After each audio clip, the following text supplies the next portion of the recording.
کہ اسے کہہ دو کہ بھئی رو کیوں رہا ہے؟ اللہ تعالیٰ توبہ قبول کرنے کو تیار ہے، چلو اٹھو آدم علیہ السلام کی قبر کو سجدہ کر دو جا کے۔ اس لیے راندے گئے تھے نا۔ نوح علیہ السلام بڑے خوش ہوئے، آئے، مبارک ہو گئی، اللہ تعالیٰ تو تیار ہوگا توبہ پورے، اٹھو جلدی کرو۔ اٹھا کہ آؤ قبر کو سجدہ کر دو، بس ٹھیک ہے۔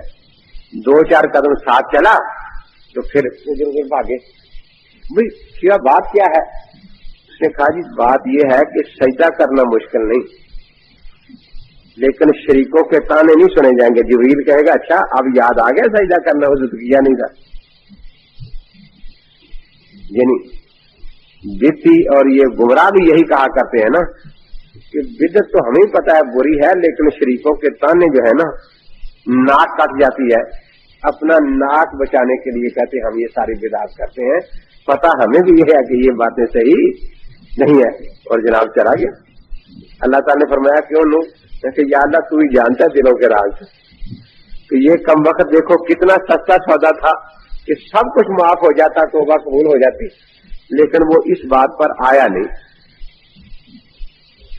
تو بہرحال میں عرض یہی کر رہا ہوں کہ اچھی باتوں میں تقلید اچھی ہے اور بری باتوں میں تقلید بری ہے۔ جو اللہ کا راستہ بتائے اس کی تقلید کا حکم ہے، جو اللہ کے راستے سے ہٹائے اس کی تقلید حرام ہے۔ تو اتنی واضح بات، اب اتباع میں دیکھو چاروں درجے آ گئے نا۔ ہم اللہ کی اتباع بھی کرتے ہیں، رسول کی اتباع بھی کرتے ہیں، اور اپنے آپ کو اہل سنت کہلاتے ہیں، اجماع کو بھی مانتے ہیں، اپنے آپ کو والجماعت کہلاتے ہیں، مجتہد کی اتباع بھی کرتے ہیں، اپنے آپ کو حنفی کہلاتے ہیں۔ تو ہمارے نام میں چاروں اتباعیں جمع ہو گئی نا۔ اسی طرح اطاعت کا لفظ ہے، یا ایھا الذین آمنوا اطیعوا اللہ، اللہ کی اطاعت کرو، واطیعوا الرسول، رسول کی اطاعت کرو۔ اللہ کی اطاعت قرآن کو ماننا ہے نا، رسول کی اطاعت سنت کی تابعداری ہے۔ وَأُولِي الْأَمْرِ مِنْکُمْ، اور اولی الامر کی تابعداری اطاعت کرو۔ اولی الامر کون ہے؟ اگلے رکوع میں خود قرآن میں آ گیا الذین یستنبطونہ منہ، کہ جو استنباط کر سکتے ہیں، اجتہاد کر سکتے ہیں، وہ اولی الامر ہے، ان کی تابعداری کرنی ہے۔ لیکن یہاں غور کریں، اولی الامر سے یہاں اجماع مراد ہے کہ جس پر مجتہدین کا اجماع ہو اس کی تابعداری کرو۔ صحابی نے یہی بات لکھی ہے جلالین کے حاشیے پر۔ آپ کہیں گے یہ کیسے سمجھ میں آ گیا؟ اس لیے کہ آگے کیا ہے، فَإِن تَنَازَعْتُمْ، تو معلوم ہوا کہ مجتہدین جب اجتہاد کریں گے تو دو حصے ہو جائیں گے ان مسئلوں کے، ایک وہ جن میں ان کا تنازع اور جھگڑا رہا، اور ایک وہ جن میں تنازع نہیں ہوا، سب کا اتفاق ہو گیا۔ تو جن میں سب کا اتفاق ہو گیا وہ اجماعی مسائل ہیں، اور جن میں ان کا اپنا اپنا الگ قول رہا، تنازع رہا، وہ قیاس ہے۔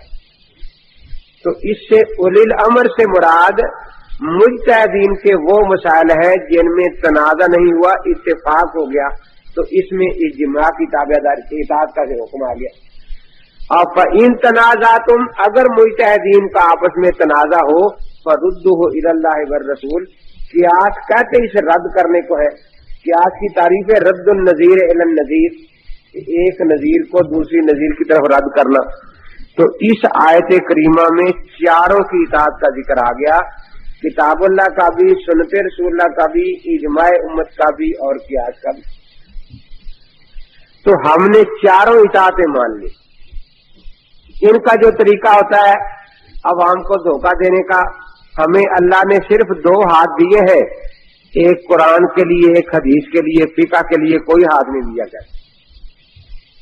اللہ نے صرف دو آنکھیں دی ہیں، ایک قرآن کے لیے، ایک حدیث کے لیے، فقہ کے لیے کوئی آنکھ نہیں دی۔ اللہ نے دو کان دیے ہیں، ایک قرآن سننے کے لیے، ایک حدیث کے لیے، فقہ کے لیے کوئی کان نہیں دیا۔ اللہ نے ایک ہی زبان دی ہے فقہا کو بھونکنے کے لیے. زبان تو ایک ہی ہے نا جس سے رات دن فقہا کو بھونکتے رہتے ہیں غیر مکلف. تو زبان ایک ہے نا، اب کیا چیز چھوڑی جائے گی، قرآن یا حدیث؟ اس لیے دونوں ہی چھوڑ دیے، رات دن فقہا کو بھونکتے رہتے ہیں.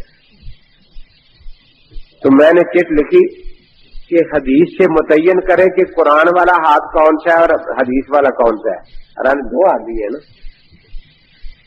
کیا بخاری سنجے والے ہاتھ میں پکڑنی ہے، دوسرا تو نہیں لگانا نا اس کو کہیں، کیونکہ الگ الگ ہاتھ کہتے دیے. اور اگر کسی کا ایک ہاتھ کٹا ہو تو وہ قرآن چھوڑے یا حدیث؟ اور قرآن کی سانس سے پڑھنا ہے، حدیث کی سانس سے پڑھنی ہے. آنکھیں کتنی ہیں اور روشنی ایک ہی ہے، اس میں ایک ہی ہے نا. اس طرح کتاب و سنت اگرچہ دو ہیں لیکن مقصد ان کا ایک ہی ہے. میں جس طرح بار بار بتا رہا ہوں کہ نام یہ قرآن حدیث کا لیتے ہیں، ان کے پاس ہوتے ڈھکوسلے ہیں بالکل. حافظ عبدالقادر صاحب روپی تقریر فرما رہے تھے، یہ چار مذہب بن گئے، چار اور چاروں مذہبوں کی مثال ہے بھینس کے 4 تھن. بھینس کے 4 تھن ہوتے ہیں نا، ایک تھن سے حنفیوں نے دودھ نکال لیا، ایک سے مالکیوں نے، ایک سے شافیوں نے، ایک سے حنبلیوں نے. ہم نے سارا دودھ اکٹھا کر کے مکھن نکال کے خود کھا لیا، لسی ان کے منہ پر دے ماری. مسل کین حدیث زندہ باد، نعرے لگنے شروع ہو گئے. میں نے چٹ لکھی کہ یہ جو نعرہ لگا ہے مسل کین حدیث زندہ باد، تو کون سی حدیث ہے جس میں یہ ہو کہ مجتہد تھن کو کہتے ہیں؟ یہی بات اس نے کہی ہے نا کہ مجتہد بحث کے تھن کو کہتے ہیں. یہ حدیث ہو تو پھر تو نعرہ لگے نا کہ مسل کین حدیث زندہ باد. اور اگر یہ کوئی حدیث نہیں تو معلوم ہوا کہ یہ اپنے مولوی کی خرافات کو حدیث کہتے ہیں، لہو الحدیث کے پیچھے لگے ہوئے ہیں، اور اس لیے نعرے لگاتے ہیں مسل کین حدیث زندہ باد. اب میں حدیث پوچھتا ہوں کہ کس حدیث میں ہے کہ مجتہد کا معنی بحث کا تھن ہوتا ہے؟ کہاں سے دکھائے بیچارے. پھر میں نے تقریر کی، میں نے کہا دیکھو اللہ تعالیٰ نے ان سے عقل ویسی چھین لی ہے. یہ مثال تو دینا چاہتے تھے ہمارے خلاف، لیکن مثال ہمارے مطابق ہے، خلاف نہیں. یہ تھنوں سے جو دودھ نکلتا ہے، یہ تھن میں اللہ نے پیدا کیا یا پیچھے کسی خزانے میں پیدا کیا ہے، یا 50-50 ہے، آدھا پیچھے اور آدھا تھن میں پیدا ہو؟ کیا خیال ہے؟ ایک قطرہ بھی دودھ کا تھن میں پیدا نہیں ہوتا، یہ تھن صرف پچھلے دودھ کو آگے پہنچا رہے ہیں. تو معلوم ہوا کہ چاروں اماموں نے ایک مسئلہ بھی خود نہیں بنایا، پیچھے سے کتاب و سنت آگے پہنچا دیا. اب یہ مثال ہمارے موافق ہوئی یا مخالف ہوئی؟ تو کتنے تھن ہوتے ہیں بھینس کے؟ ایک سے دہی نکلتی ہے، ایک سے لسی. جی نہ تھن 4 ہے، چیزیں کتنی نکلتی ہیں؟ ایک ہی. تو جیسے تھن 4 ہے اور چیز ایک ہی ہے، دودھ، امام 4 ہے، مقصد ایک ہی ہے، اتباع سنت. امام اگرچہ 4 ہے اور مقصد ایک ہی ہے، اتباع سنت. پھر میں نے پوچھا کہ بھئی یہ آپ نے بڑا، ہم آپ کے شکر گزار ہیں کہ چاروں تھن تقسیم کر دیے، ایک حنفیوں کو دے دیا، ایک شافیوں کو، مالکیوں کو، ایک حنبلیوں کو. آپ نے دودھ کہاں سے نکالا؟ تو 5واں سوراخ ہوتا ہے دودھ نکالنے کے لیے. نہیں کہتے سارا دودھ ہم نے نکال لیا، وہ کہاں سے نکالا؟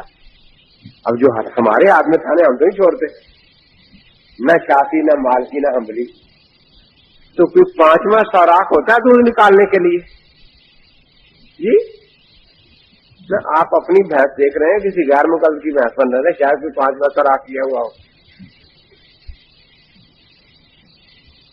اب روپڑی صاحب کا بچہ رو رہا ہے کہ ابا جی دودھ. ایسے وہ تو بیٹا میں تقسیم کر بیٹھا ہوں, ایک تھن ہنفیوں کو دے دیا, ایک شافیوں کو, ایک ماریوں کو, ہمریوں کو. کہتا میں کیا کروں؟ اس نے پھر پیچھے برتن رکھ دیا. لا باس اب بول ما یو کا لو لہم ہو.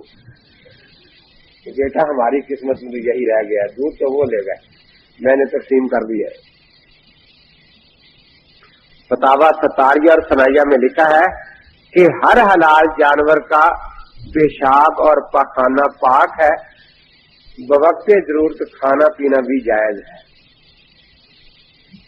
اور ضرورت بتائی ہے کہ ایک ضرورت علاج بھی ہے, علاج کے طور پر جائز ہے. مثلا حنفی بیمار ہوگا تو معجون فلاسفہ کھائے گا, غیر مقلد بیمار ہوگا تو گائے کا گوبر کھائے گا, کیونکہ بیماری میں ادھر ہے نا. حنفی بیمار ہو گیا بیچارہ ایسپرو کی گولی کھائے گا, غیر مقلد بیمار ہو گیا تو بکری کی مینگنیاں چبائے گا, کیونکہ وقت ضرورت ان کا کھانا پینا جائز ہے. تو روپڑی صاحب تو خیر اپنے بچے کو پیشاب دے کے خوش ہو گئے. اب احسان لے ظہیر آ گیا, یہ پریشان ہے کہ دودھ مقلد لے گئے اور پیشاب روپڑی صاحب لے گئے, ہم کیا کریں؟ اب وہاں تو کچھ نہیں بچا نا. تو دیکھا یوں نیچے بھینس کی طرف, کتنے تھن ہوتے ہیں؟ 4. مشرک ہے کہتے ہیں, یہ بھینس مشرک ہے نا, 4 تھن ہے. اس سامنے بھینسا کھڑا تھا موحد, تو جلدی سے پیالی اس کے نیچے کر دی کہ ہر انسان اور جانور کی منی بال اتفاق پاک ہے, البتہ کھانے میں 2 قول ہے. تو اب وہاں وہ موحد کے پاس چلا گیا, وہاں سے پیالی بھر لی اس نے. تو فقہ محمدیہ صفحہ 47 جلد اول پر یہی لکھا ہے کہ ہر انسان اور جانور کی منی پاک ہے, البتہ کھانے میں 2 قول ہے. ایک قول میں کھانا جائز ہے. تو یاد رکھیں حوالہ اتنا ہی دینا چاہیے جتنا ہو, اپنی طرف سے کچھ نہیں کہنا چاہیے. اس لیے ہم اتنا ہی حوالہ دیتے ہیں. اگلی بات کہ وہ کلفی جما کے کھاتے ہیں یا کسٹرڈ بنا کے, یہ ان کا کام ہے, ہمیں اس میں کوئی دخل نہیں. وہ نمک مرچ ملاتے ہیں یا شکر ملا کر کھا لیتے ہیں تو یہ ان کا ٹیسٹ اور ذائقہ ہے, ہمیں اس میں کوئی دخل ہے. ہم تو صرف اتنا ہی حوالہ بتائیں گے جتنا ہے, اس سے زیادہ باقی آگے ان کا اپنا شوق ہے کہ وہ کلفیاں بنا لیں یا کسٹرڈ جما لیں, شکر ملا لیں یا نمک مرچ ملا لیں, یہ ان کی اپنی مرضی ہے.